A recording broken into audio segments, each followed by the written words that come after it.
앞서 소개해드린 대로 어제 오전 서울 지하철 총신대 입구역 승강장에서 끔찍한 사망사고가 발생했습니다. 열차를 놓친 80대 할머니가 열차 앞에 서 있다가 출발하는 열차에 끌려가 숨진 건데요. 참 끔찍한 사고에 많이들 놀라셨죠. 그리고 또 한편으로는 의아하기도 했습니다. 승강장에는 안전장치인 스크린도어가 설치되어 있는데 할머니는 왜 열차에 딸려간 것일까? 자, 우선 어제 상황부터 정확하게 짚어보죠. 서울메트로 홍보실에 김광흠 차장 연결이 돼 있습니다. 차장님 나와 계십니까? 예, 김광흠입니다. 그러니까 어제 오전 9시 50분쯤 총신대 입구역 승강장에서 구체적으로 어떤 상황이 벌어진 겁니까?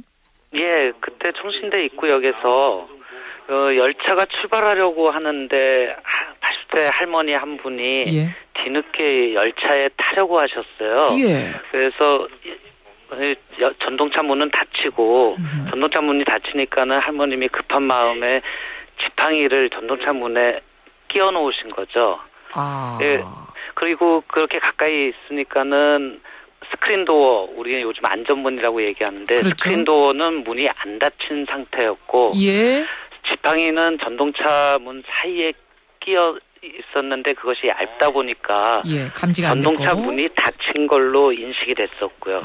그래서 차장이 열차를 출발시키는 바람에 할머님이 사망한 사고입니다. 할머니가 지팡이를 또 놓으셨으면 되는데 그냥 잡고 계셨군요. 예, 잡고 계시는 바람에 안타까운 사고가 벌어졌습니다. 그러면서 결국은 열차 출발하는 그 힘에 빨려서 들어가게 되신 거예요. 예. 그런데 말씀하신 것처럼 승강장과 열차 사이에는 스크린도어라는 안전장치가 있지 않습니까? 예, 그렇습니다. 사람이 완전히 승강장으로 물러나야 스크린도어가 닫히는 거고 스크린도어가 닫혀야 열차가 출발하게 돼 있는 건데 지금은 스크린도어가 할머니가 서 계신데 그냥 닫혔던 건가요? 아니요. 스크린도어는 할머니가 서 계신 동안에는 닫히지 않았습니다.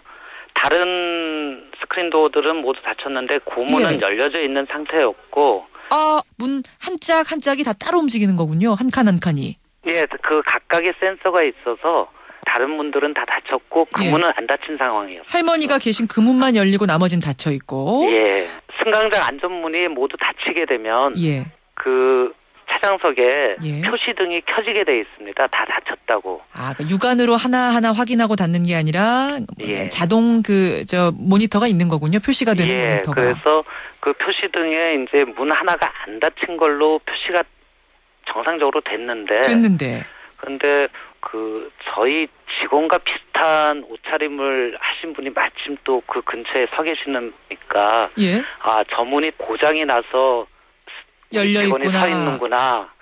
왜 이렇게 오해를 하시고 또 전동차 문은 정상적으로 닫혀 있었으니까요. 그러면은 지금 기계 오류가 아니란 말씀이신 거죠?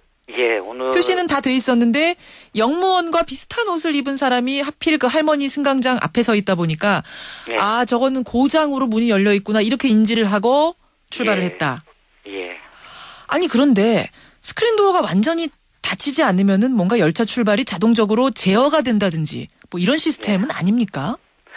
2호선 같은 경우에는 출발을 못하게 돼 있기 때문에 한 단계 더 조작을 거쳐야 되고요. 1, 3, 4호선 같은 경우에는 차장이 육안으로 확인을 해서 이상이 없는 걸로 판단이 되면은 출발을 할 수 있게 돼 있습니다. 스크린도어가 열려 있어도 자체 판단에 의해 출발이 가능한 시스템. 분명히 기계 오류가 아니라는 것은 완전히 확인이 된 겁니까? 완전히? 예, 현재까지는 기계적인 오류나 관제 시스템의 문제나 이런 쪽으로 생각하고 있지는 않습니다. 철저하게 진상조사 부탁드리고요. 오늘 고맙습니다. 감사합니다. 서울메트로 홍보실 김광흠 차장을 연결해서 구체적인 내용들 짚어봤습니다. 그런데 스크린도어로 인한 사고가 이번이 처음이 아닙니다. 안전하자고 마련한 스크린도어인데 왜 사고가 끊이질 않는 건지 이 부분 짚어보죠. 전문가 연결합니다. 사회공공연구소 박흥수 철도정책개건연구위원 연결이 되어 있습니다.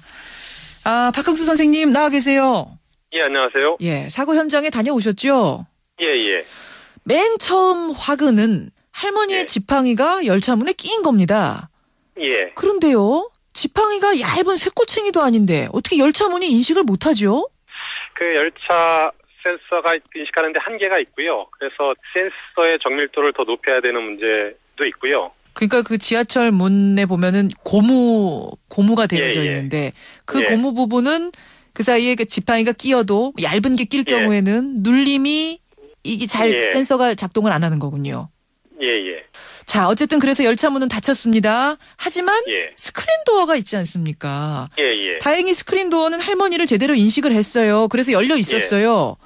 그런데 차장은 이 문이 고장나서 열려 있는 걸로 착각을 했다는 겁니다. 어떻게 보세요? 이게 이제 계속 운행 중에도 여러 번 오작동 경험이 있기 때문에 이제 그 운행하는 승무원들은 항상 이게 설사 오작동이라도 실제 문제가 있을 거라고 예상하고 대처를 해야 되는데 의뢰 그랬던 것처럼 이번에도 오작동이겠건 이렇게 예단을 해버리는 실수가 있을 수 있습니다. 스크린 도어가 자주 오작동을 해요? 이 꼭 서울 메트로의 스크린 도어만 그런 게 아니라 도이철도공사나 포레일이 운영하는 그 지하철이나 전철에서도 스크린 도어 오작동은 수시로 발생하고 있습니다. 알겠습니다. 어쨌든 이 승무원은 이 차장은 착각을 했다 이렇게 얘기를 하고 있고요. 그래서 출발을 했다라고 하는데 그러면 스크린 도어가 열려 있으면 열차가 출발을 아예 못하게 하는 그런 장치가 있었어야 되는 거 아닌가요? 근데 이제 안전이 확보되고 오작동됐을 때조차도 열차를 출발시키지 못하면 연속적으로 지연이 돼서 교통체계에 굉장히 큰 혼란이 올 수 있습니다. 그래서 굉장히 중요한 건 그런 것들을 보완할 수 있는 이중 안전장치로서 사람의 역할이 굉장히 중요한데요. 한국의 지하철 같은 경우는 승강장에 영무원이 없거든요. 이게 예를 들면 일본 같은 경우에는 정규직 직원이 영무원이 승강장에서 그런 기관사나 차장이 감지하지 못하는 경우를 발견해서 열차 출발을 못하게 한다든지 이런 역할을 하고 있는데 한국의 지하철이나 전철에는 거의 이 승강장에 영무원들이 배치되지 않고 있는 게 또 하나의 문제점이라고 볼 수 있습니다. 그럼 지금 지하철은 차량 한 대에 차장 한 명, 승무원이 한 명입니까? 기관사와 차장이 맨 앞과 뒤에서 운행하는 시스템으로 2인 승무 시스템으로 운행하는 곳이 있고요. 또 기관사 혼자서 차장이 없고 기관사 혼자서 운행하는 시스템이 혼재되어 있는데 뭐 여러 가지 그 경영 효율화, 인건비 절약 차원에서 계속 차장 승무를 없애는 추세로 가고 있는 실정입니다. 그렇군요. 사람을 영무원을 배치하고 이렇게 되면 인건비가 증가하게 되고 이건 또 공기업 방망 경영이라고 또 욕을 먹게 되거든요. 경영평가에서도 하위로 쳐지고 그래서 그 안전에 대해서 들어가는 돈은 비용이라고 생각하지 말고 적극적인 안전을 위한 투자의 개념으로 봐야 되는데 지금 뭐 공기업 경영 정상화 이런 문제들 속에서 안전 문제는 일단 부차적인 문제로 여겨지는 게 아닌가 이런 생각을 하고 있습니다. 끔찍한 지하철역 사고 오늘 그 이면을 들여다봤습니다. 여기까지 말씀 듣지요. 고맙습니다. 고맙습니다. 사회공공연구소 박흥수 철도정책개선연구위원이었습니다.